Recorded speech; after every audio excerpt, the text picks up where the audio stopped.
പോരാട്ടത്തിൻ്റെ കേരളവുമായി ബന്ധപ്പെട്ട അതിൻ്റെ അവസാന ഘട്ടത്തിലേക്ക് പ്രചരണ പ്രവർത്തനങ്ങളും അതിൻ്റെ സംഘടനാ പ്രവർത്തനങ്ങളും നീങ്ങിക്കൊണ്ടിരിക്കുകയാണ്. കേരളത്തിലുടനീളം ഇടതുപക്ഷ ജനാധിപത്യ മുന്നണിക്ക് അനുകൂലമായ രാഷ്ട്രീയ സാഹചര്യമാണ് രൂപപ്പെട്ട് വന്നിട്ടുള്ളത്. 18ാമത് ലോക്സഭാ തെരഞ്ഞെടുപ്പ് ശരിയായ രീതിയിൽ വിലയിരുത്തപ്പെട്ടില്ല എങ്കിൽ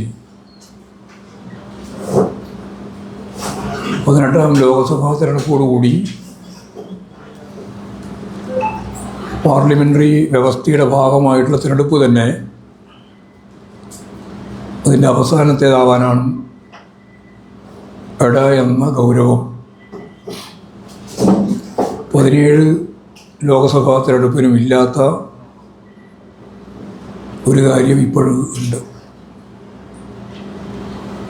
പാർലമെൻ്ററി വ്യവസ്ഥ, ഭരണഘടന, മതനിരപേക്ഷത, ഫെഡറലിസം ഇതെല്ലാം ഭരണഘടനാ മൂല്യങ്ങളുടെ അടിസ്ഥാനപരമായ കാഴ്ചപ്പാടുകളാണ്. ഇതൊന്നും വേണ്ട, ഈ ഭരണഘടനയ്ക്ക് പകരം മനുസ്മൃതിയെ അടിസ്ഥാനപ്പെടുത്തിയ ഭരണഘടന വേണമെന്നും പാർലമെൻ്ററി വ്യവസ്ഥ ഇതുപോലെ തുടരേണ്ടതില്ലെന്നും മതനിരപേക്ഷത മുമ്പ് തന്നെ കാപട്യമാണെന്നും ഫെഡറൽ സംവിധാനം ഇന്ത്യക്ക് യോജിച്ചതല്ല ഒന്നുമെല്ലാം സംഘപരിവാർ വിഭാഗങ്ങൾ എത്രയോ വർഷക്കാലം ഇന്ത്യയിൽ ആശയരംഗത്ത് പ്രചരണം നടത്തിക്കൊണ്ടിരിക്കുന്നവരാണ്. കഴിഞ്ഞ 10 വർഷക്കാലം നരേന്ദ്രമോദിയുടെ ഗവൺമെൻറ് അധികാരത്തിലിരിക്കുമ്പോൾ ഈ RSSൻ്റെ മുദ്രാവാക്യത്തിന് അനുസൃതമായി ഓരോരോ തീരുമാനങ്ങൾ എടുത്ത് നടപ്പിലാക്കി വരികയായിരുന്നു. അതിലേറ്റവും പ്രധാനപ്പെട്ട ഒന്നാണ് ഏറ്റവും അവസാനം പൗരത്വ ഭേദഗതി നിയമം എന്ന നിലയിൽ അവതരിപ്പിച്ചത്. പൗരത്വ ഭേദഗതി നിയമം എന്ന് പറയുന്നത് യഥാർത്ഥത്തിൽ സൂക്ഷ്മമായിട്ട് പരിശോധിച്ചാൽ ഒരു മതരാഷ്ട്രം സൃഷ്ടിക്കുന്നതിൻ്റെ അടിസ്ഥാനപരമായിട്ടുള്ള നിലപാടാണ് ഉയർത്തിപ്പിടിക്കുന്നത്. ഒരു മതരാഷ്ട്രം സൃഷ്ടിക്കാൻ ഞങ്ങളെ സഹായിച്ചില്ല എന്നതിൻ്റെ പേരിലാണ് മഹാത്മാഗാന്ധിയെ കൊല്ലാൻ തീരുമാനിച്ചത്. ഈ ഗാന്ധി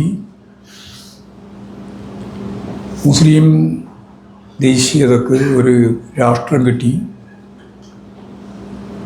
ഹിന്ദു ദേശീയതക്ക് ഒരു രാഷ്ട്രം നൽകുന്നതിൽ ശക്തിയായ എതിർപ്പ് ഗാന്ധിക്കായിരുന്നു. പിന്നെ പാകിസ്ഥാനെ സഹായിച്ചുകൊണ്ടിരിക്കുന്ന സമീപനം ഗാന്ധി തുടർച്ചയായി സ്വീകരിക്കുന്നു.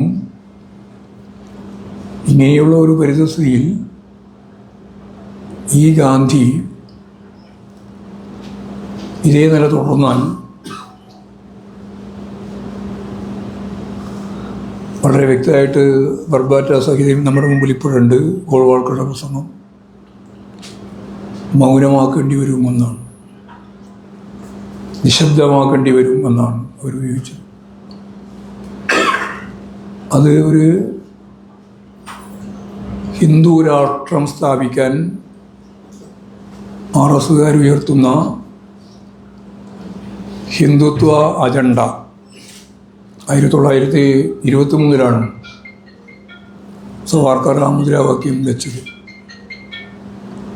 അത് കഴിഞ്ഞ് 2 കൊല്ലം കഴിഞ്ഞ് 1925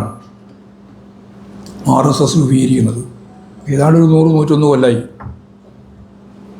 ഈ ഫാസിസ്റ്റ് മുദ്രാവാക്യം ഇന്ത്യൻ മനസ്സിൽ വളരെ ശക്തിയായി ഒരു വിഭാഗത്തിനിടയിൽ നിലനിൽക്കുന്നുണ്ട്. അപ്പോൾ സ്വാഭാവികമായിട്ട് ഇപ്പോഴീ 10 കൊല്ലത്തിനിടയിൽ പൗരത്വ ഭേദഗതി നിയമം എന്ന ഈ നിയമം ഹിന്ദുത്വ അജണ്ടയിലേക്കുള്ള ചുവടുവെപ്പാണ്, കൈവഴികളാണ്. എന്ന് പറഞ്ഞാൽ ഇന്നത്തെ ഇന്ത്യൻ രാഷ്ട്രീയത്തിലെ ഏറ്റവും മൗലികമായ പ്രശ്നം മതനിരപേക്ഷത നിലനിൽക്കുന്ന ഇന്ത്യ വേണോ, അല്ല മതരാഷ്ട്രമായ ഹിന്ദുത്വ അജണ്ട ഫാസിസ്റ്റ് രീതിയിൽ നടപ്പിലാക്കണോ എന്നതാണ്. ഈ മൗലികമായ പ്രശ്നത്തിൻ്റെ മേലെ ഏറ്റവും പ്രധാനപ്പെട്ട പ്രതിപക്ഷ പാർട്ടി എന്ന് അവകാശപ്പെടുന്ന കോൺഗ്രസ് ഒരു നിലപാട് സ്വീകരിക്കുന്നില്ല. അവർ പൗരത്വ ഭേദഗതി നിയമം അത് ചട്ടം വന്നപ്പോൾ എന്താണ് നിങ്ങളുടെ നിലപാട് എന്നതിൻ്റെ അഖിലേന്ത്യാ പ്രസിഡന്റിനോട് ചോദിച്ചപ്പോൾ അദ്ദേഹം പറഞ്ഞത് രാത്രി ഉറങ്ങി രാവിലെ പറയാമെന്നാണ്. അത് കഴിഞ്ഞിട്ട് ഇപ്പോൾ 1 മാസത്തിലെത്തി പറഞ്ഞിട്ടേ ഇല്ല. രാഹുൽ ഗാന്ധി നമുക്കെല്ലാം അറിയുന്ന പോലെ കിഴക്ക് പടിഞ്ഞാറ് നടത്തം എവിടെയും പറഞ്ഞില്ല. മുംബൈയിൽ സമാപനം അവിടെയും പറഞ്ഞില്ല. സ്ഥാനാർത്ഥിയായിട്ട് മത്സരിക്കുന്നത് വയനാട്, അവിടെയും പറഞ്ഞില്ല. അതിനുശേഷം പല പരിപാടികളിലും കേരളത്തിൽ അദ്ദേഹം പങ്കെടുത്തുകൊണ്ട് നടത്തി, അവിടെയൊന്നും ഈ കാര്യം പറയുന്നില്ല. ഇന്ത്യയുടെ ഏറ്റവും മൗലികമായ ഒരു പ്രശ്നത്തിൻ്റെ മേലെ അഭിപ്രായമില്ല, പ്രകടന പത്രികയിൽ ചൂണ്ടിക്കാണിക്കുന്നുമില്ല. ഇതാണ് ഗൗരവമുള്ളൊരു പ്രശ്നം. 370-ാം വകുപ്പ്, ജമ്മു ആൻഡ് കാശ്മീരിൻ്റെ പ്രത്യേക പദവി, അത് എടുത്തു കളയാൻ പാർലമെൻ്ററി വ്യവസ്ഥക്കകത്ത് തന്നെ അതിനെ പരിഹാസ്യമാക്കി വളരെ ചുരുക്കം സമയം കൊണ്ട് ഒരു കടലാസ് കീശയിൽ നിന്ന് എടുത്ത് വായിച്ച് പ്രസിഡൻറ്റിൻ്റെ അംഗീകാരം, പാർലമെൻറ്റിൻ്റെ തീരുമാനം. ഒരു സബ്ജക്ട് കമ്മിറ്റി തീരുമാനിച്ചിട്ടില്ല, ഒരു ചർച്ചയും നടത്തിയില്ല. ജമ്മു ആൻഡ് കാശ്മീരിനെ 2ആക്കി വിഭജിച്ച് 370-ാം വകുപ്പ് പ്രത്യേക പദവി ഇല്ലാണ്ടാക്കി. അത് സംബന്ധിച്ച് കോൺഗ്രസിൻ്റെ പ്രകടന പത്രികയിൽ 370-ാം വകുപ്പ് പുനഃസ്ഥാപിക്കും എന്ന് പറയാൻ ധൈര്യമില്ല. ഏറ്റവും പ്രധാനപ്പെട്ട വേറൊരു പ്രശ്നമാണ് ഏക സിവിൽ കോഡ്. സ്ത്രീകളുടെ സ്വാതന്ത്ര്യവുമായിട്ട് ബന്ധപ്പെട്ട് എന്ന് പറഞ്ഞിട്ട് കത്തിയെരിയുന്ന സ്ത്രീവിരുദ്ധതയുടെ കേന്ദ്രമായ മണിപ്പൂരിനെ നോക്കി BJP ഏക സിവിൽ കോഡ് നടപ്പിലാക്കും എന്ന് പ്രചരണപരമായി മുന്നോട്ടേക്ക് വെച്ചൊരു കാര്യം ചില സംസ്ഥാനങ്ങളെ നടപ്പിലാക്കാൻ വേണ്ടി ശ്രമിക്കുന്നു എന്നുള്ളതും നമുക്കറിയാം. അതിനോട് നിലപാടില്ല കോൺഗ്രസിന്. ഒരു വ്യക്തമായ സമീപനം സ്വീകരിക്കാനാവണ്ടേ, നയപരമായൊരു തീരുമാനം എടുക്കണ്ടേ, അതിന് കോൺഗ്രസ് സാധിക്കുന്നില്ല. അപ്പോൾ വളരെ വ്യക്തതയോടുകൂടി ഈ കാര്യങ്ങളൊന്നും കൈകാര്യം ചെയ്യാൻ സാധിക്കാത്ത, നയം പരസ്യമായിട്ട് കൈകാര്യം ചെയ്യാനാവാത്ത, അതിൻ്റെ തന്നെ ഭാഗമാണ് കൊടി ഉയർത്താനാവുന്നില്ല. കഴിഞ്ഞ പ്രാവശ്യം ഇവിടെ നോമിനേഷൻ കൊടുക്കാൻ വന്നു 2019 നിങ്ങൾക്കെല്ലാം അറിയുന്ന പോലെ അന്ന് കോൺഗ്രസിൻ്റെ കൊടി ഉണ്ടായിരുന്നു, ലീഗിൻ്റെ കൊടി ഉണ്ടായിരുന്നു. ലീഗിൻ്റെ കൊടി കണ്ട് BJPക്കാർ വളരെ ശക്തിയായിട്ട് പ്രചരിപ്പിച്ചു. അത് കോൺഗ്രസിൻ്റെ കൊടിയും പാകിസ്ഥാൻ്റെ കൊടിയും ഉപയോഗിച്ചു. പാകിസ്ഥാൻ്റെ കൊടിയല്ല, അത് മുസ്ലിം ലീഗിൻ്റെ കൊടിയാണ്, ഞങ്ങളുടെ സത്യശക്തിയാണെന്ന് പറയാൻ എന്തേ കോൺഗ്രസ്സിനാവുന്നില്ല? ഇപ്രാവശ്യം ആദ്യം തീരുമാനിച്ചു ലീഗിൻ്റെ കൊടി വേണ്ട. ലീഗിൻ്റെ കൊടി വേണ്ട എന്ന് പറഞ്ഞാൽ ലീഗ് അനുവദിക്കില്ലല്ലോ, അവരുടെ ഏറ്റവും പ്രധാനപ്പെട്ട ഒരു സീറ്റാണ് അത്. അപ്പോൾ അവസാനം തീരുമാനിക്കേണ്ടി വന്നു ലീഗിൻ്റെയും വേണ്ട, കോൺഗ്രസിൻ്റെയും വേണ്ട. ഇപ്പം അത് വയനാട് മാത്രമല്ല, രാഹുൽ ഗാന്ധി പങ്കെടുക്കുന്ന ഒരു പരിപാടിയിലും ആരുടെയും കൊടി വേണ്ട എന്നുള്ള തീരുമാനം നടപ്പിലാക്കുകയാണ്. കാരണം അവിടെയൊക്കെ ലീഗിൻ്റെ കൊടി ഉയർത്തും.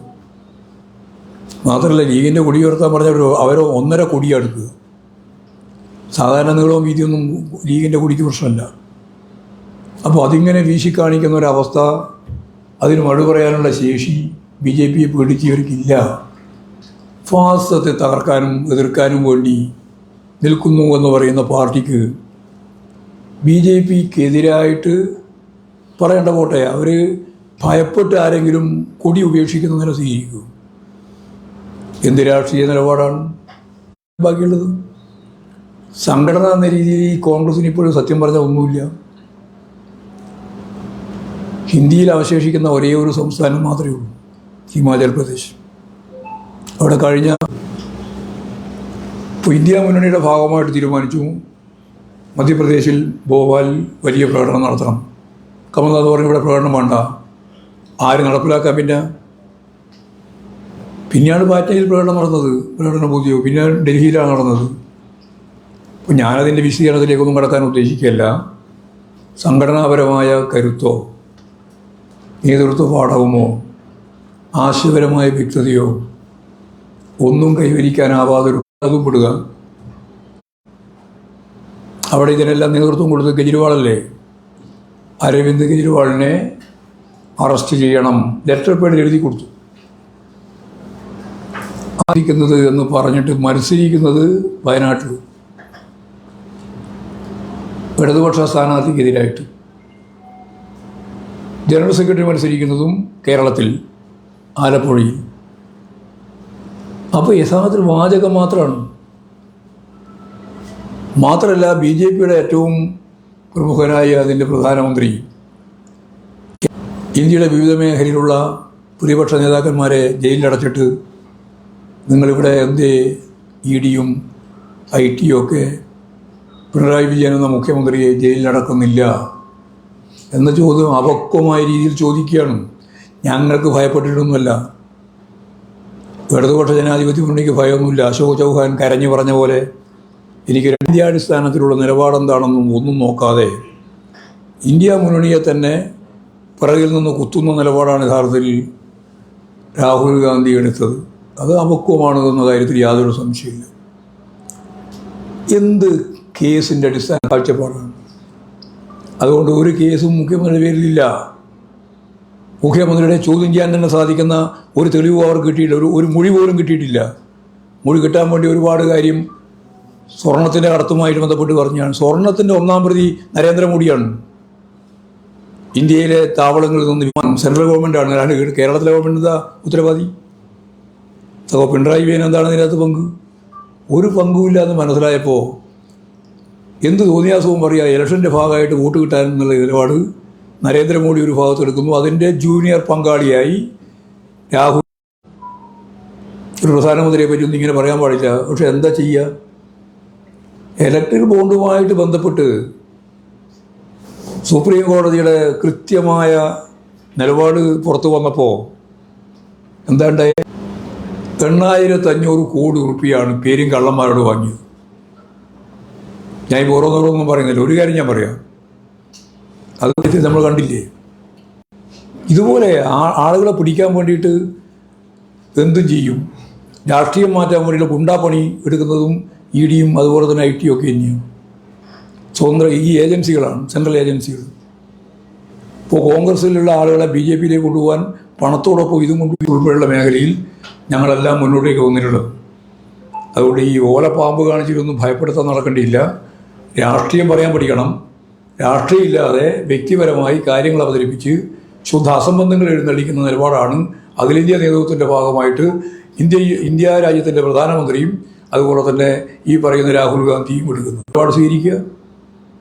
ജുഡീഷ്യറിയെ പറ്റി വ്യാപകമായിട്ട് പറഞ്ഞുകൊണ്ടിരിക്കുന്ന ഇന്ത്യൻ പ്രധാനമന്ത്രി തീർച്ചയായിട്ടും ഇങ്ങനെ പറയാൻ പാടുണ്ടോ? അതിനുശേഷം ഈ വിധി തന്നെ നടത്താൻ പാടില്ല എന്ന് പറഞ്ഞിട്ട് RSകാരനായിട്ടുള്ള ഏറ്റവും പ്രധാനപ്പെട്ട ഒരു വക്താവ് എന്ന് പറഞ്ഞാൽ ബാർ അസോസിയേഷൻ്റെ പ്രസിഡന്റ് എതിരായിട്ട് പറയാൻ, അതല്ല പ്രശ്നം.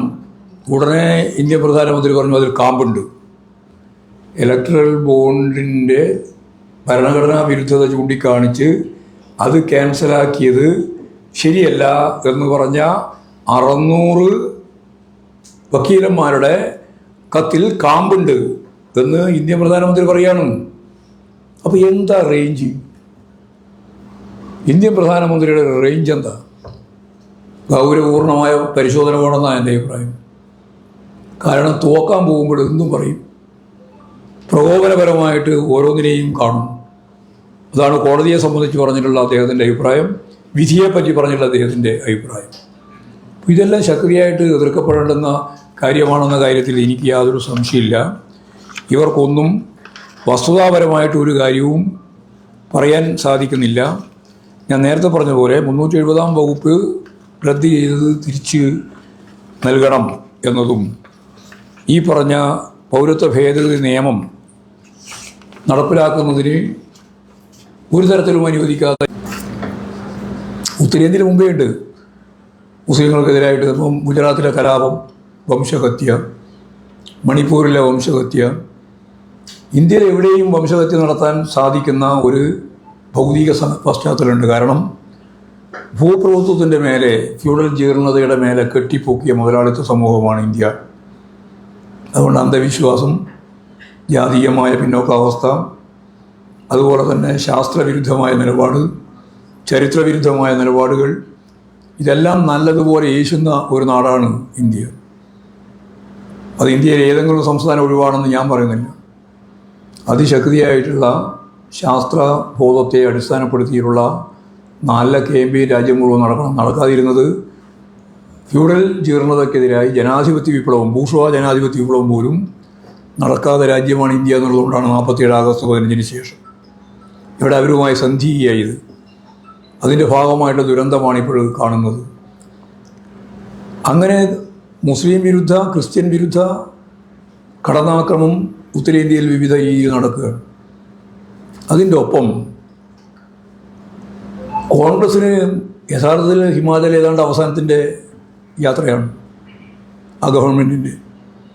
കാരണം നേരത്തെ 6 കാലം മാറിയിട്ടുണ്ട്, ഇനിയൊരു വിമതനുണ്ട്, അദ്ദേഹം ഒരു പാർട്ടി തന്നെ ഉണ്ടാക്കാൻ പോവാണ്. അങ്ങനെ വന്നാൽ ആ സംസ്ഥാനത്തിൻ്റെ ഭരണം പോയി. പിന്നെ അവിടെ നോക്കാനും പറയാനും ഒരാളുമില്ല കോൺഗ്രസ്സിന്. ഇപ്പോൾ അതിൻ്റെ പ്രധാനപ്പെട്ട കക്ഷി പോയിട്ടുണ്ടെന്നാണ് ഞാൻ വരുമ്പോൾ കേട്ട വിവരം, ഇവിടെ ഈ ഹിമാചൽ പ്രദേശ്. അപ്പോൾ പിന്നെ അതിൻ്റെ വിശദീകരണം വേണം. കൂടെ പിന്നെ 2 ഉണ്ട്. അതിലൊന്ന് കർണാടകമാണ്, മറ്റേത് ചെറുതാണ് തെലുങ്കാന. ആ തെലുങ്കാനയിൽ ഒരു മുഖ്യമന്ത്രിയുണ്ട്. ആ മുഖ്യമന്ത്രി നിങ്ങൾക്ക് എല്ലാവരും അറിയുന്നതാണ് രേവന്ത് റെഡ്ഡി. രേവന്ത് റെഡ്ഡി പഴയ ABVP ആണ്. കുറേ പാർട്ടി പോയി ഒന്നും രക്ഷ പിടിച്ചില്ല, ക്ലച്ച് പിടിച്ചില്ല. കോൺഗ്രസ്സിൽ വന്നു അവസാനം. കോൺഗ്രസ്സിൽ നേതൃത്വമില്ല. അങ്ങനെ കോൺഗ്രസ് യഥാർത്ഥത്തിൽ ഇപ്പോൾ മുഖ്യമന്ത്രിയാക്കിയപ്പോൾ ഞാൻ നേരത്തെ പറഞ്ഞ ജീർണതയുണ്ടല്ലോ, അത് സംസ്കരിക്കപ്പെടുന്നില്ലല്ലോ. പാർട്ടി മാറി പോകുന്നുള്ളത് ശരിയാണ്. പക്ഷേ ഈ സാമൂഹ്യ ജീവിതത്തിൻ്റെ രൂപത്തിൽ വന്നിട്ടുള്ള ഈ ജീർണതയൊന്നും മാറുന്നില്ല. പഴയ ABVP-കാരൻ തന്നെ ഇവിടെ വന്ന് പിണറായി വിജയൻ വർഗീയവാദി എന്ന് പറഞ്ഞാൽ എന്താ അർത്ഥം അദ്ദേഹം അറിയില്ല. അദ്ദേഹത്തിന് കാരണം അർത്ഥം അറിയാതെ കൊണ്ട് തന്നെയാണ് ഇങ്ങനെ പ്രയോഗിക്കുന്നത്. മതവും രാഷ്ട്രീയവും കൂട്ടിക്കലർത്തി ഭരണകൂട സംവിധാനത്തിലേക്ക് കയറിപ്പോകുന്ന പ്രക്രിയയാണ് വർഗീയത. ആ വർഗീയതയുടെ വക്താവാണ് പിണറായി വിജയൻ എന്നാണ് പറഞ്ഞത്. എല്ലാ കാലവും വർഗീയതയ്ക്ക് പറഞ്ഞ പ്രതിമ പോലെയുള്ള ഒരു കൂടുണ്ട് മുമ്പിൽ, അത് അടിച്ചു പൊളിച്ചു. അതിനുള്ളിൽ വെറുതെ ഒരു ദിവസം രാവിലെ അറിയാണ്ട് കള്ളുപിടിച്ച് പോയതല്ല. അങ്ങനെയാണ് നമുക്കത് മനസ്സിലാക്കുക.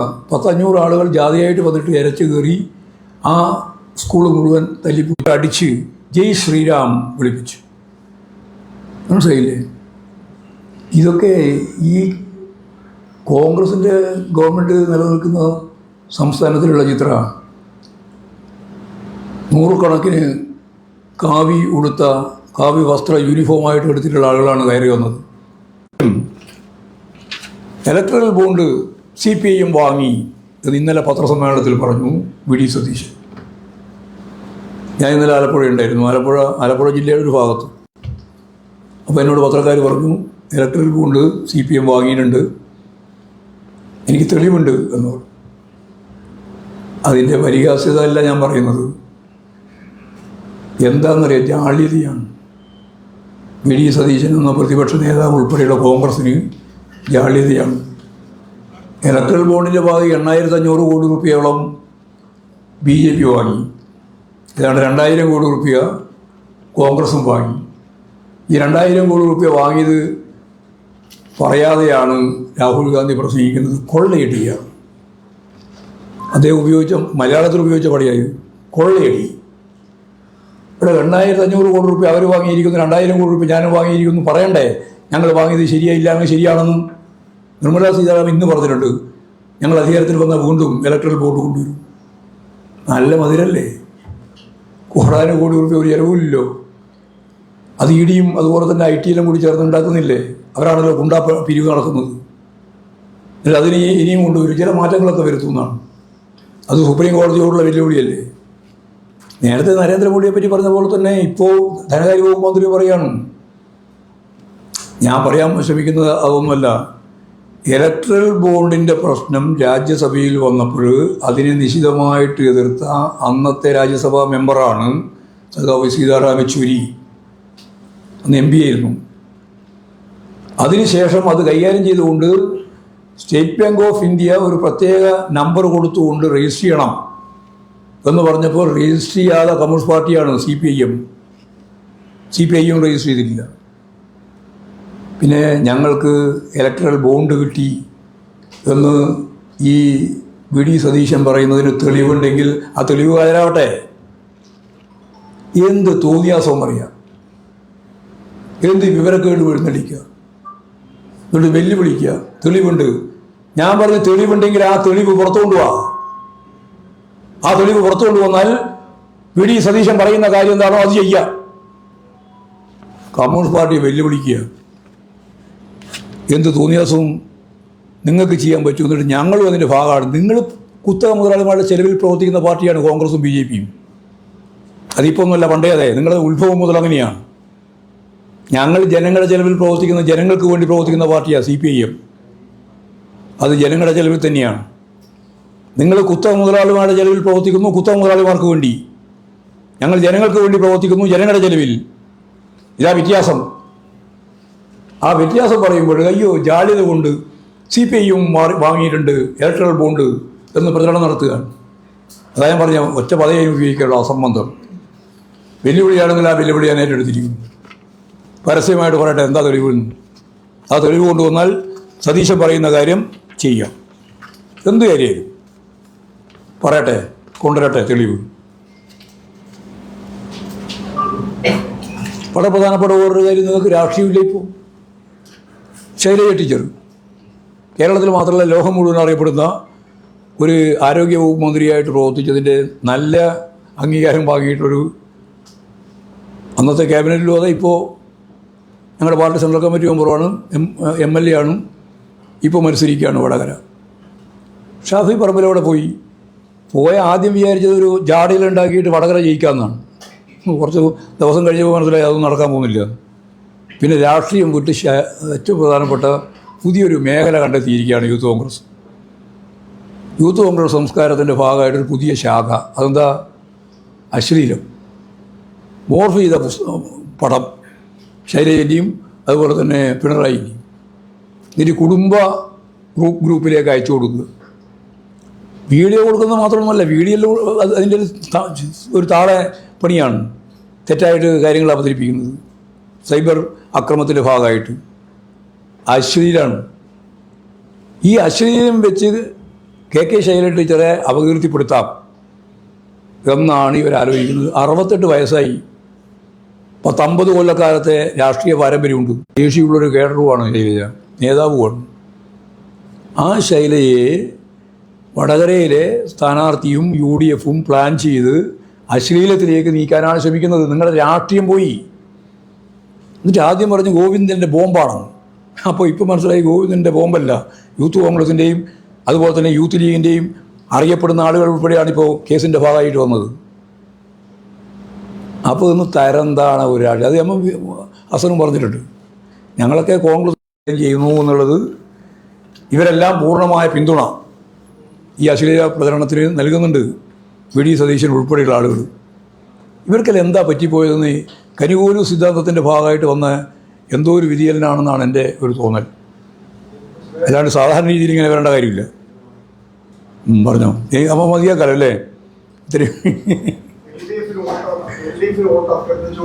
ആ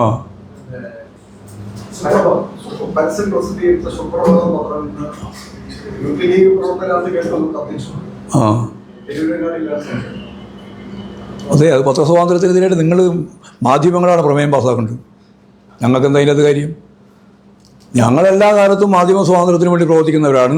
പക്ഷേ നിങ്ങളെ ഭാഗമായിട്ട് നിൽക്കുന്ന ഒരു പത്രത്തിന് നേരെ ഇതുപോലൊരു അക്രമം വന്നാൽ പ്രതിഷേധിക്കേണ്ടത് നിങ്ങളാണ്. നിങ്ങൾക്കത് ഇപ്പം പ്രതിഷേധിക്കാൻ കഴിയുന്നില്ല. പണ്ടാരോ പറഞ്ഞ പോലെയാണ്, ആദ്യം ജൂതന്മാരെ തേടി ഒന്നും പറഞ്ഞ് കേട്ടില്ലേ പണ്ടത്തെ കഥ? അവസാനം നോക്കുമ്പോൾ ആരും ഉണ്ടാവില്ല കേട്ടാ, സംരക്ഷിക്കാൻ വേണ്ടി. അത് ഫാസിസത്തിൻ്റെ ഒരു സ്വഭാവമാണ്.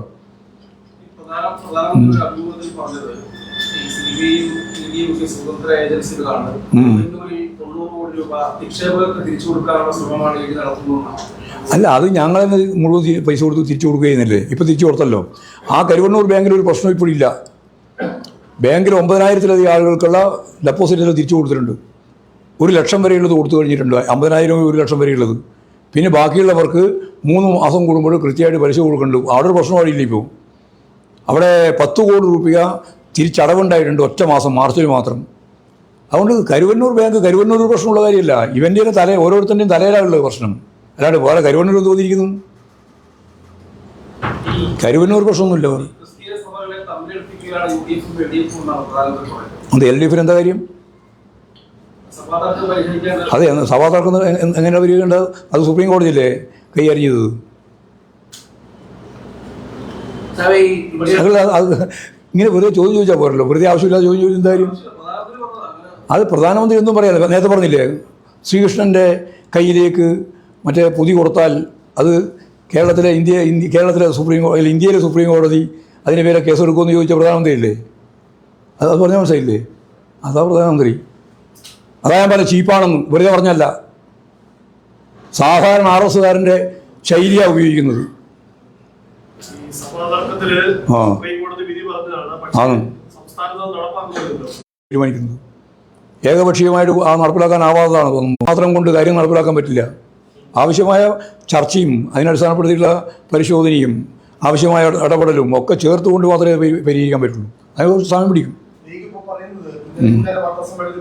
രാഹുൽ ഗാന്ധി വയനാട് മാത്രം മത്സരിച്ചാൽ പോലെ ഉത്തർപ്രദേശിൽ കൂടി മത്സരിക്കണം. അത് കോൺഗ്രസിന് ഗുണം ചെയ്യുന്നതാണ്. ലീഗിന് പോലും ഒറ്റ നിലപാടിലേക്ക് പോകുന്ന ഒരു സാഹചര്യമാണ്. ലീഗ് എടുക്കുന്ന പല നിലപാടും കോൺഗ്രസ് എടുക്കുന്ന നിലപാടും വ്യത്യസ്തമാണ്. ഇവരെയൊന്നും പൂർണ്ണമായിട്ട് ഉൾക്കൊള്ളാൻ സാധിക്കുന്നതല്ല അവരുടെ നിലപാട്.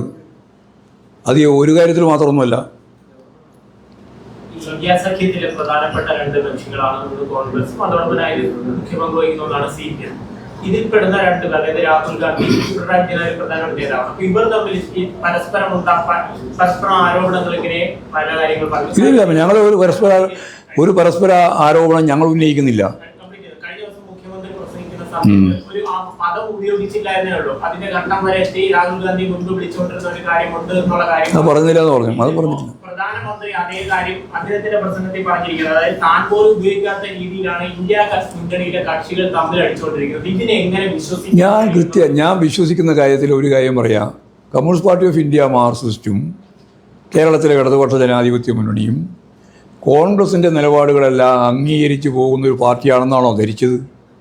അങ്ങനെയൊരു ധാരണയുണ്ടോ? ഉണ്ടോ? നിങ്ങൾ ചോദ്യം ചോദിക്കുമ്പോൾ ആ ധാരണ നിങ്ങൾക്കുണ്ടോയെന്നാണ് ഞാൻ ചോദിച്ചത്. അല്ലേ പാർട്ടിൻ്റെയും മുന്നണിൻ്റെയും. അപ്പോൾ ഇടതുപക്ഷ ജനാധിപത്യ മുന്നണി എന്ന് പറയുന്നത് അതിൻ്റെ കേരളത്തിലെ ഏറ്റവും പ്രധാനപ്പെട്ട നേതൃത്വ സ്ഥാനത്തുള്ളത് CPM ആണ്. CPMന് കോൺഗ്രസിൻ്റെ സാമ്പത്തിക രാഷ്ട്രീയ നിലപാടിനോട് നിശ്ചിതമായ വിമർശനമുള്ളത്. ഇന്ത്യയിലെ കുത്തക മുതലാളിത്തത്തെ ഇന്നത്തെ രീതിയിൽ ഉയർത്തിക്കൊണ്ടുവരുന്നതിൽ ഏറ്റവും പ്രധാനപ്പെട്ട പങ്ക് വഹിച്ച പാർട്ടി കോൺഗ്രസ്സാണ്. ആ മുതലാളിത്തത്തെ ലോകത്തിലെ ഏറ്റവും വലിയ മുതലാളിമാരാക്കി മാറ്റുന്നതിന് വേണ്ടി ഈ രാജ്യത്തിൻ്റെ സമ്പത്ത് മുഴുവൻ ചോർത്തി കൊടുത്തത് ഏറ്റവും പ്രധാനമായിട്ട് നരേന്ദ്രമോദിയാണ്. അതിനോട് സന്ധി ചെയ്യണമെന്നാണോ നിങ്ങൾ പറയുന്നത് ഞങ്ങളോട്? ഞങ്ങൾ സന്ധി ഞാൻ പറയുന്നത് കേട്ടെ. ഞങ്ങൾ സന്ധി ചെയ്യുന്ന പ്രശ്നമില്ല. അതിനോടല്ല സന്ധി ഒറ്റൊന്നിനോടാണ്. അതെന്താ? അത് വേർതിരിച്ച് മനസ്സിലായില്ലെങ്കിൽ കുറച്ച് പ്രശ്നം വരും. അതുകൊണ്ടാണ് ഞാൻ പറയുന്നത്. അതിതാണ് ഇന്നത്തെ ഇന്ത്യൻ പരിസ്ഥിതിയിൽ ഹിന്ദുത്വ അജണ്ട വെച്ച് ഫാസിസത്തിലേക്ക് നീങ്ങാൻ ഭരണഘടന അടിമുടി ആയുധവൽക്കരിച്ച് എല്ലാ പൗരൻ്റെയും മുഖത്ത് നോക്കിയിട്ട് അല്ലെങ്കിൽ നെഞ്ചിന് തോക്കിൻ്റെ പാത്തി വെക്കുന്ന അവസ്ഥ ഒഴിവാക്കണം. ആ ഒഴിവാക്കണമെങ്കിൽ ഇന്നത്തെ പരിമിതമായ ഇന്ത്യയെങ്കിലും നിലനിൽക്കണം. ആ ഇന്ത്യ നിലനിൽക്കുന്നതിന് വേണ്ടിയുള്ള സംയുക്ത പ്രവർത്തനങ്ങളാണ് ഇന്ത്യയുടെ എല്ലാ ഭാഗത്തും വേണം നിങ്ങൾ ആഗ്രഹിക്കുന്നത്. പക്ഷേ അതെല്ലാം പൂർണ്ണമാവില്ല.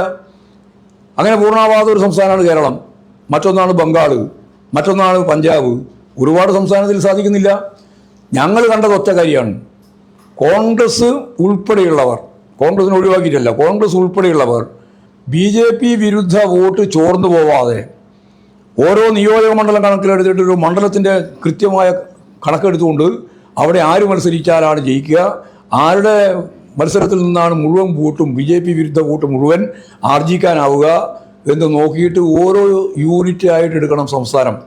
അങ്ങനെ എടുത്താൽ 37% മാത്രം വോട്ടുള്ള BJPക്ക് 63% വോട്ടുള്ള BJP വിരുദ്ധരുടെ ഏകോപിതമായ രൂപം ഉണ്ടാക്കാൻ സാധിച്ചാൽ ഇന്ത്യയിൽ BJPയെ തോൽപ്പിക്കാനാവും. അതാണ് ഉണ്ടാകുന്ന ഐക്യം, അല്ലെങ്കിൽ ഉണ്ടാകുന്ന നീക്കുപോക്ക്. അത്രയേ ഉള്ളൂ, അതിനപ്പുറം കാണണ്ട. കേരളത്തിൽ മാത്രമൊന്നുമല്ല, കേരളത്തിലില്ല. ചോദിച്ചു, എല്ലാവരും ഉണ്ട്. പക്ഷേ ഇവര് അതല്ലല്ലോ നിലപാട് സ്വീകരിക്കുന്നത്. കോൺഗ്രസ് എടുക്കുന്ന നിലപാട് ഞാൻ ഇത്രയും പറഞ്ഞത് മനസ്സിലായില്ലേ? ഞാൻ ഇത്രയും പറഞ്ഞ കാര്യത്തിൽ നിങ്ങൾക്ക് മനസ്സിലായി? എനിക്ക് മനസ്സിലായി. പറഞ്ഞാൽ മനസ്സിലാകുന്ന ഏത് കാര്യം? വർഗപരമായ നിലപാട് പറഞ്ഞാൽ മനസ്സിലാവുമോ? നിങ്ങളെന്താ പേര്? കണ്ണനായരെ പറഞ്ഞ് മനസ്സിലാക്കേണ്ടതൊന്നല്ല, ഇത് വർഗപരമായ കാഴ്ചപ്പാടാണ്. അതുകൊണ്ട് ആദ്യം വർഗപരമായ കാഴ്ചപ്പാട് പഠിക്കുക കേട്ടാ.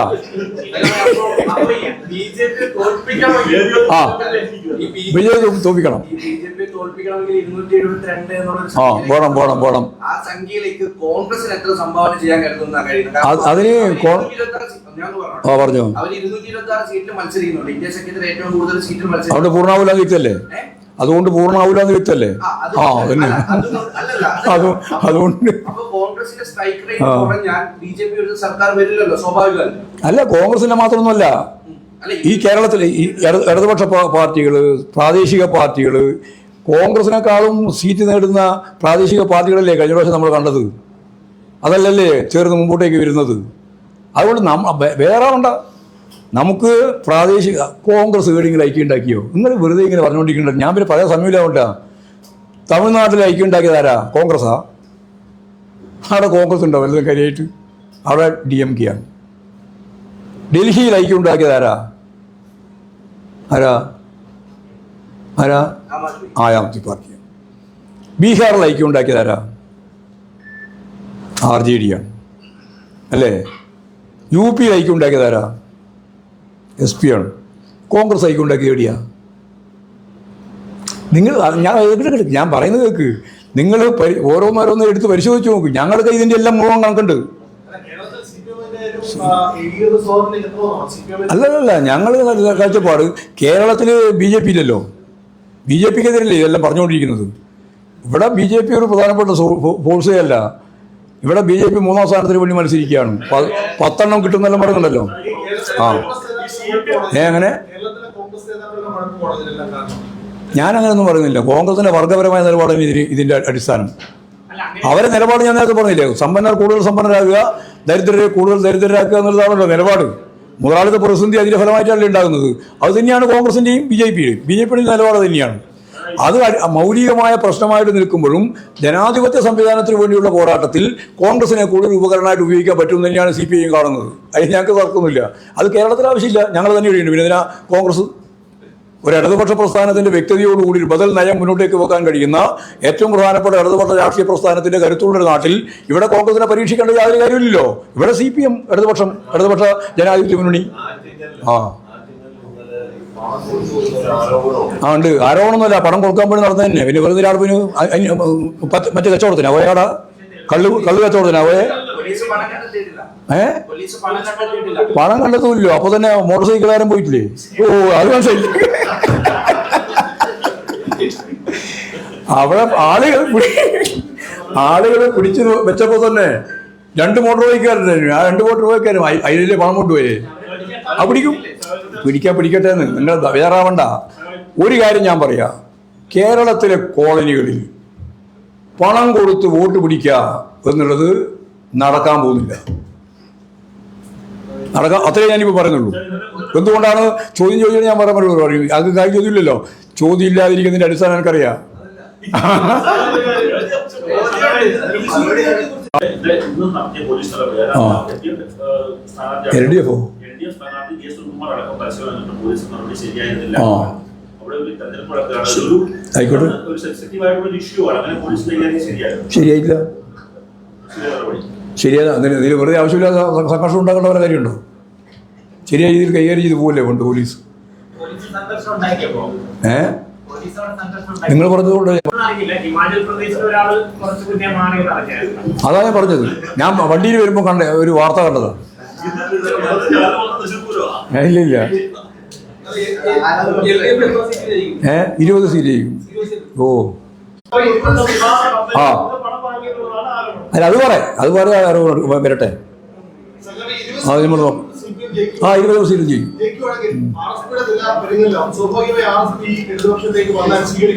അല്ലേ ഈ RSPന്റെ പാർട്ടി എന്ന് പറയുന്നത് ഒരു ഇടതുപക്ഷ പാർട്ടിയുടെ പേരിലാണുള്ളത്.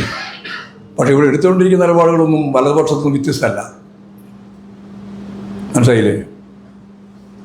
ശരി. ആ കല്യാശ്ശേരിയിലോ? ആ ഈ വീട്ടിലേക്ക് വോട്ട് രേഖപ്പെടുത്തുന്ന സമയത്ത് 92 വയസ്സായ ദേവകിയുടെ വോട്ട് അവിടെ ഒരു ബ്രാഞ്ച് സെക്രട്ടറി രേഖപ്പെടുത്തി. അതിന്റെ അപ്പുറത്ത് വേറൊന്ന് രേഖപ്പെടുത്തി അതും കേസ് തോന്നിയിട്ടുണ്ട്. 2 കേസ് തോന്നിയിട്ടുണ്ട് അവിടെ. രണ്ടും കൂടി അപ്പുറം ചെയ്യുന്നില്ല അല്ലേ?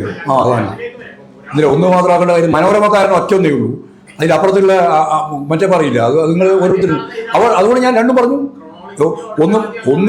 ഒന്ന് കല്യാശ്ശേരിയിലെ ഒരു ബ്രാഞ്ച് സെക്രട്ടറിയുടെ ഭാഗമായിട്ട് വന്ന പ്രശ്നം, മറ്റൊന്ന് ഒരു പോളിംഗ് സ്റ്റേഷനിലെ BLOന്റെ കൃത്രിമമായി വന്ന കാര്യം. അത് രണ്ടും വന്നിട്ടുണ്ട്. രണ്ടും ശരിയല്ല. പോരെ?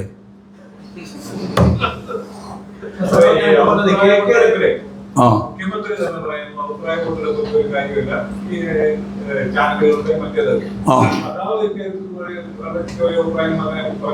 ഏത്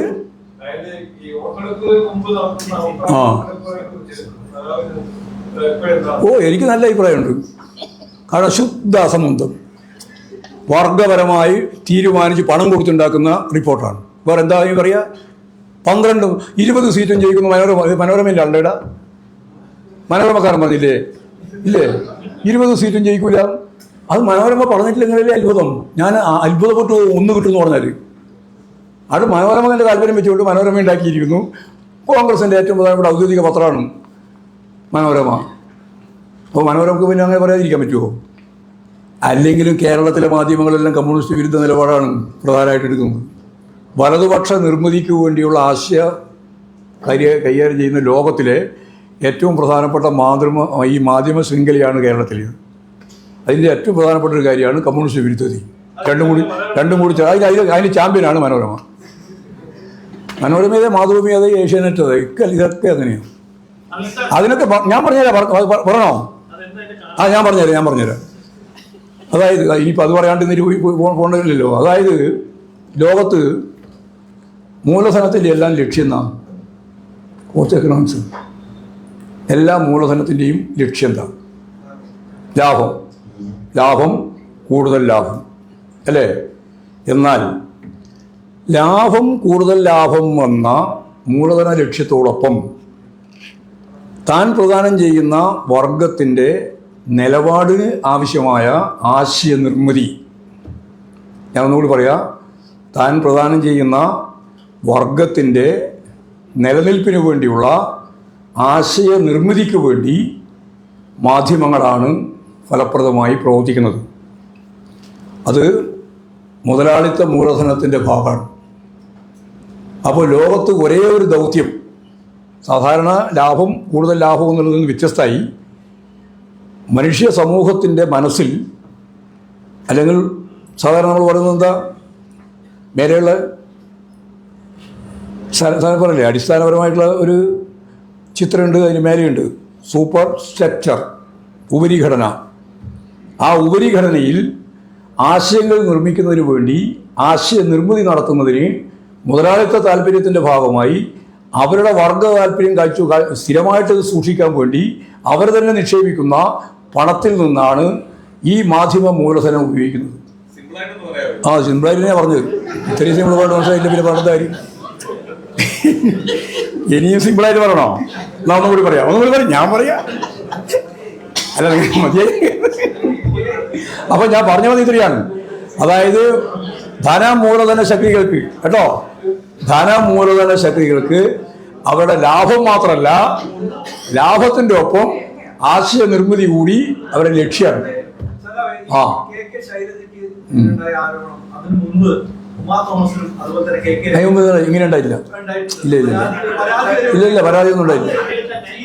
അല്ല അങ്ങനെ ആരുണ്ടായാലും കേക്ക് ഞാൻ പറഞ്ഞുതരാം. ഇതിനകത്ത് വെറുതെ ആവശ്യമില്ലാതെ മത്സരിച്ച് നമ്മുടെ സ്ഥാനാർത്ഥിക്കെതിരെയാണ് അന്ന് വ്യാജ വീഡിയോ ഇറക്കി. വ്യാജ വീഡിയോ ആ ചോദിച്ചോ.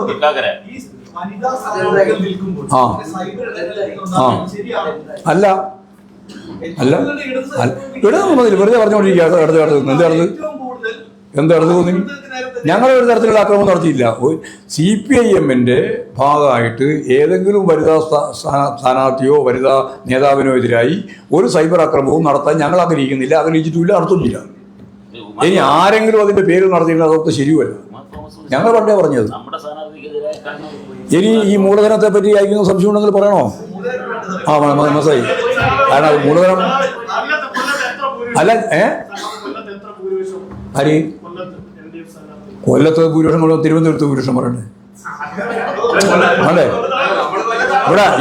ഇവിടെ വന്നിട്ട് ഞാൻ ഭൂരിപക്ഷം ഇത്രയാണ് ഭൂരിപക്ഷം എന്ന് പറഞ്ഞാൽ തിരുവനന്തപുരത്ത് പോകുമ്പോൾ തിരുവനന്തപുരക്കാർ ചോദിക്കുന്നത് എത്രയാണ് ഭൂരിപക്ഷം അവിടെ പറയണ്ടേ? ആ നല്ല ഭൂരിപക്ഷം കിട്ടുമെന്ന് പറഞ്ഞാൽ ആ എല്ലാം BJP-ന്റെ അടയാളത്തിലാണ് വരുന്നത്. ആ 9 വോട്ടിട്ടാൽ 10-ാമത്തേത് BJP കിട്ടും. സുതാര്യമായി നടക്കുമെന്നുള്ളതെല്ലാം വളരെ ഗൗരവപൂർവ്വം കാണേണ്ടതാണ്.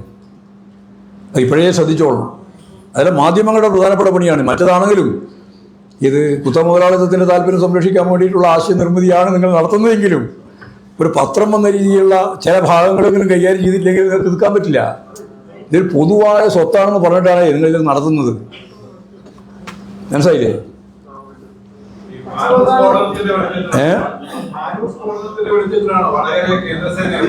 അത് ഏത് സേനയിൽ ഇറക്കിയാലും ഞങ്ങൾക്ക് ഒരു പ്രശ്നമില്ല. പണ്ടേ കേന്ദ്ര സേനയിൽ ഇറക്കിയിട്ടുണ്ട്. പണ്ട് അഴീക്കോട് ഉപതെരഞ്ഞെടുപ്പ് നടക്കുമ്പോൾ അവിടെയും കേന്ദ്ര സേന വന്നില്ല, ആളെ കിടക്കും. അത്രയേ ഉള്ളൂ.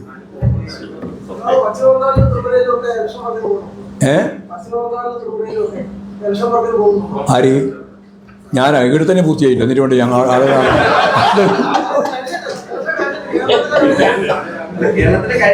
ഇല്ല ഞാൻ പോകുന്നില്ല. ആ ജനങ്ങൾ ഭരിക്കുന്നതല്ല ഞാൻ പറഞ്ഞു. വെറുതെ ആവശ്യമില്ലാണ്ട് വർത്തമാനം പറയണ്ട. ഭരിക്കുന്നത് ഞാൻ പറഞ്ഞു. ജനങ്ങളുടെ പണം വാങ്ങി ജനങ്ങൾക്ക് വേണ്ടി പ്രവർത്തിക്കുന്ന പാർട്ടിയാണ് CPM എന്നാ പറഞ്ഞത്.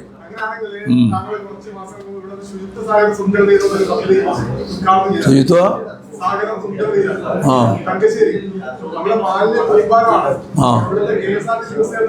അല്ല പോയില്ലേ? കൂമ്പാരം മാറിയില്ലേ?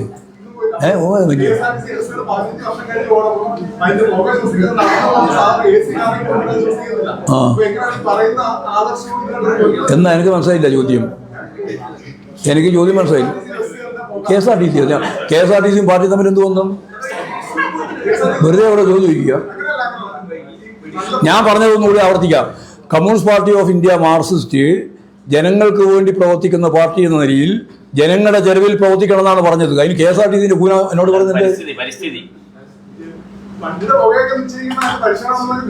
പരിശോധന അത് ഗവൺമെന്റ് നടത്തിക്കോട്ടെ. അത് കമ്മ്യൂണിസ്റ്റ് പാർട്ടിയാണ് നടത്തുക. ഭരിക്കുന്ന പാർട്ടി എന്ന് പറയുന്നത് എല്ലാ കാര്യവും പാർട്ടി ആലോചിച്ചിട്ടാണ് തീരുമാനിക്കുന്നത്. നിങ്ങൾ മനസ്സിലാക്കേണ്ടത് കമ്മ്യൂണിസ്റ്റ് പാർട്ടി പറയുന്ന മുഴുവൻ കാര്യം ഏറ്റെടുത്ത് നടത്തുന്ന ഒരു ഗവൺമെന്റാണ് കേരളത്തിലെ ഗവൺമെന്റ് എന്നാണോ നിങ്ങൾ ധരിച്ചത്? അല്ലാതെ 1000 പ്രാവശ്യം ഞാൻ പറയാം. നിങ്ങളെല്ലാം കുറെ മനസ്സിലാക്കുന്നില്ലേ? ഇല്ലെങ്കിൽ എല്ലാ പ്രാവശ്യം ചോദിച്ചുകൊണ്ടിരിക്കുമല്ലോ ചോദ്യം. ഭരണകൂടം എന്ന് പറയുന്നത് എന്തൊക്കെ കൂടിയല്ലാണ് അറിയോ? അതിനെപ്പറ്റി ഭരണകൂടം ഉദ്യോഗസ്ഥനല്ല, എക്സിക്യൂട്ടീവ്, ജുഡീഷ്യറി, ലെജിസ്ലേച്ചർ, നിങ്ങൾ ഉൾക്കൊള്ളുന്ന 4th എസ്റ്റേറ്റ്, ഈ 4 കൂടിയതാണ് ഭരണകൂടം. ഈ ഭരണകൂടത്തിൽ ലെജിസ്ലേച്ചറിൽ മാത്രമേ തിരഞ്ഞെടുക്കുള്ളൂ.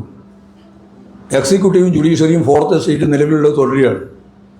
അപ്പോൾ ഒരു ഗവൺമെൻറ്റിൽ അധികാരത്തിൽ വന്നു എന്നുള്ളത് കൊണ്ട് മാത്രം കമ്മ്യൂണിസ്റ്റ് പാർട്ടിയെ പോലൊരു പാർട്ടി മുന്നോട്ടേക്ക് വെക്കുന്ന എല്ലാ രാഷ്ട്രീയ നിലപാടും നടപ്പിലാക്കുന്ന ഒരു ഗവൺമെൻറ്റാണ് ഇത് എന്ന് തെറ്റിദ്ധരിക്കരുത്. അതാദ്യം മനസ്സിലാക്കണം. ഞങ്ങൾക്ക് ഒരുപാട് മുദ്രാവാക്യങ്ങളുണ്ട്. ഞങ്ങൾ സോഷ്യലിസവും കമ്മ്യൂണിസവും വരെ മുന്നോട്ടേക്ക് വന്ന പാർട്ടിയാണ്. അതൊക്കെ ഇപ്പോഴാണ് നടപ്പിലാക്കാൻ പറ്റുമോ? 57 EMS വന്നപ്പോൾ EMS പറഞ്ഞു പരിമിതിയുണ്ട്. ആ പരിമിതി ഇതാണ്. എന്നാൽ സാധ്യതയുണ്ട്, ജനങ്ങൾക്ക് ആശ്വാസം കൊടുക്കാൻ കഴിയും. ഇത്രയേ ഉള്ളൂ. അതുകൊണ്ട് ഭരണകൂടം എന്ന് പറയുന്നത് മുഴുവൻ കമ്മ്യൂണിസ്റ്റ് പാർട്ടി ഓഫ് ഇന്ത്യ മാർക്സിസ്റ്റിൻ്റെ നിലപാടനുസരിച്ച് അതേപോലെ കൈകാര്യം ചെയ്തുകൊണ്ട് മുന്നോട്ടേക്ക് പോകുകയാണെന്ന്. അതാണ് ഒരു പത്രപ്രവർത്തകൻ എന്നോട് ചോദിച്ചു, ഈ ഭരണകൂടം ഭയങ്കരമായിട്ട് പറഞ്ഞുകൊണ്ടിരിക്കുന്നു, ഭരണകൂടം. ഞാൻ പറഞ്ഞു ഈ ഭരണകൂടം പിണറായി വിജയൻ ഭരണകൂടം എന്നിങ്ങനെ പറഞ്ഞുകൊണ്ടിരുന്നു. അപ്പോൾ ഞാൻ പറഞ്ഞു ഇത് പിണറായി വിജയൻ ഭരണകൂടം അല്ല, ആങ്കർ അല്ല പറഞ്ഞു. അല്ലേ? ഞാൻ അല്ല. പിന്നെ ആരാ ചോദിച്ചു? നരേന്ദ്രമോദിയില്ല പറഞ്ഞു. അപ്പോൾ പിന്നെ അധികം സംശയം. ചർച്ചയുടെ അവസാനിച്ചു പോയി. പിന്നെ ഒന്നും അവന് അപ്പുറം കടക്കാൻ പറ്റിയില്ല. എന്നിട്ട് ഞാൻ ഈ കാര്യം പറഞ്ഞു, ഭരണകൂടം എന്ന് പറഞ്ഞാൽ എന്താണെന്ന്. ഇപ്പോൾ ഭരണകൂടം അടിമുടി മാറ്റുന്ന ഒന്നാണ് ഈ ഭരണ സംവിധാനത്തിൻ്റെ ഭാഗമായിട്ട് ലെജിസ്ലേച്ചറിൽ കിട്ടി ഈ ഭൂരിപക്ഷം കൊണ്ട് എന്ന് തെറ്റിദ്ധരിക്കേണ്ട. നരേന്ദ്രമോദിയുടെ വർഗ നിലപാട് അടിസ്ഥാനപ്പെടുത്തിയിട്ടുള്ള ഭരണകൂട വ്യവസ്ഥയാണ് ഇന്ത്യയിലുള്ളത്. അതിൻ്റെ ഭാഗം തന്നെയാണ് കേരളം. കേരളം വേറൊരു രാജ്യമൊന്നുമല്ല, ഒരു സോഷ്യലിസ്റ്റ് രാജ്യമൊന്നുമല്ല, മുതലാളിത്ത രാജ്യമാണ്. അപ്പോൾ അത് നല്ലതുപോലെ നമുക്ക് മനസ്സിലാകുന്നില്ലെങ്കിൽ ഓരോ ചോദ്യം ഇങ്ങനെ ചോദിച്ചുകൊണ്ടിരിക്കും. കമ്മ്യൂണിസ്റ്റ് പാർട്ടി എന്താണ് അത് ചെയ്യാതെ ഇത് ചെയ്യാതെ എന്നൊക്കെ ചോദിച്ചുകൊണ്ടിരിക്കും. മതിയാക്കല്ലേ? ആ ചോദിക്കും. ആയിക്കോട്ടെ, ചോദിച്ചോ. ആ, പലരും തൃശ്ശൂർ പൂരം കാണാൻ വേണ്ടി രാജ്യത്തിന്റെ വിവിധ ഭാഗങ്ങളിൽ നിന്ന് കേരളത്തിലെത്തി. അവർ പലരും ഇത് കാണാൻ പറ്റാതെ മടങ്ങി. ഇതിന്റെ എല്ലാത്തിനും അടിസ്ഥാനമായ കാരണം പോലീസിന്റെ ഇടപെടലാണെന്നാണ് പറയുന്നത്. അത് പറയുന്നതല്ലേ, നമ്മൾ അന്വേഷിച്ച് നോക്കി പറയാം. അവിടെ ഇന്നലെ ദൃശ്യങ്ങളടക്കം പോലീസ് അതിക്ക് നോക്കാം. അവിടെ പോലീസിന് വല്ല വീഴ്ച സംഭവിച്ചിട്ടുണ്ടോ, അല്ല വേറെ എന്താ ഉണ്ടായത് എന്നുൾപ്പെടെയുള്ള കാര്യങ്ങൾ മനസ്സിലാക്കിയിട്ട് പാർട്ടി എന്ന രീതിയിൽ പ്രതികരിക്കാം. ഞങ്ങൾ ഉത്സവത്തിന് പരിപൂർണ്ണ പിന്തുണയാണ്, വെടിക്കെട്ടിനും പരിപൂർണ്ണ പിന്തുണയാണ്. അവിടെ വിശ്വാസികളാണ് മുഴുവനാൾ വരുന്നത്. വിശ്വാസികൾക്ക് എവിടെയും അവരുടെ വിശ്വാസ പ്രമാണം അനുസരിച്ച് നീങ്ങാൻ എല്ലാ അവകാശമുണ്ട് ജനാധിപത്യപരമായിട്ട്. ആ വിശ്വാസികളുടെ താല്പര്യം സംരക്ഷിക്കാനുള്ള പ്രവർത്തനത്തിൽ കമ്മ്യൂണിസ്റ്റ് പാർട്ടി ഇടപെടേണ്ടി വന്നാൽ ആദ്യം ആ കൊടി ഉയർത്തിപ്പിടിക്കുന്നത് ഞങ്ങളായിരിക്കും. അതുകൊണ്ട് വിശ്വാസത്തിൻ്റെ മേലെ ഉപയോഗിച്ചിട്ട് പാർട്ടിയുമായി ബന്ധപ്പെട്ട എന്തെങ്കിലും പ്രശ്നമുണ്ടെന്ന് നിങ്ങൾ വിചാരിക്കേണ്ട. അതാ പാർട്ടി നിലപാട്. ആ, കഴിഞ്ഞില്ലേ ചോദ്യം? ആര്? ആ, അതെ. ഞാൻ പറഞ്ഞതല്ലെന്ന് ശരിയാ. ഞങ്ങൾ കേരളത്തിലേ ഉള്ളൂ. ഇവിടെയുണ്ട്, ബംഗാളുണ്ട്. ബംഗാൾ ഞങ്ങൾ തന്നെ മുൻകൈ എടുത്തു. പോരെ? നിങ്ങൾ ഈ കോൺഗ്രസ് എന്ന് പറയുന്നത് രണ്ടെണ്ണേ ഉള്ളൂ. നിങ്ങൾ വെറുതെ ഇങ്ങനെ പറഞ്ഞുകൊണ്ടിരിക്കുന്നത് എന്തിനാ? കോൺഗ്രസിന് 2 സ്ഥലമല്ലേ ഉള്ളൂ. കോൺഗ്രസിന് കർണാടകവും അതുപോലെ തന്നെ തെലുങ്കാനയും. CPM ഞാനിവിടെ പറഞ്ഞല്ലോ നിങ്ങളോട്. എവിടെയാ ഫൈറ്റ് ചെയ്യുന്നത്? ഗുജറാത്തില. ആ, ഗുജറാത്ത്. അതിനല്ലേ പറഞ്ഞേ, ഇന്ത്യയിലെ 50% വോട്ട് നേടാൻ സാധിച്ച BJPക്കുള്ള ഒരേ ഒരു സംസ്ഥാനം മാത്രമേ ഉള്ളൂ ഇന്ത്യയിൽ. അത് ഗുജറാത്താണ്. അവിടെ ഗുജറാത്തിലെ BJPയും കോൺഗ്രസും തമ്മിലാണ് മത്സരം. ദുർബലമായ കോൺഗ്രസിന്റെ അവസ്ഥയാണ് BJPയെ അങ്ങോട്ട് കൊണ്ടുപോകുന്നത്. അവിടെ ഗുജറാത്ത് സംശയമില്ല. അത് വരും. അത് പിടിക്കണ്ട.